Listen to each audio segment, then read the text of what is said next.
what is Threads and how to use it. Hello everyone, welcome back to our channel. In today's video, we are diving into a Threads, the new app from Meta that's taking on Twitter. After months of speculation, Threads has been finally launched. Now, what is Threads? Threads is a social media app developed by Meta, designed to be a direct competitor to Twitter. It focuses on text-based content, allowing users to share updates, thoughts, and engage in conversation in a streamlined format. Now, let's open the Thread app over here. Here, you can find a new feature over here that says repost. If you like something that somebody else has posted, and if you want that in your profile, you can simply click on the repost option over here.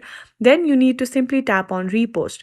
Once you have done that, in order to find the post that you have reposted, you need to go to your profile icon over here.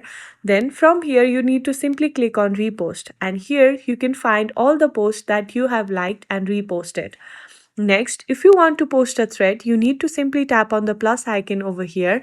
From here, you can simply write anything that you want to post. If you want to add pictures, you can simply click on the pictures icon over here.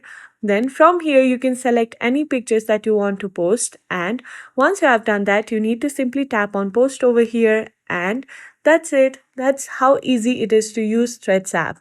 I hope you found this video helpful. Please give it a thumbs up, subscribe to our channel, and I'll see you in the next video.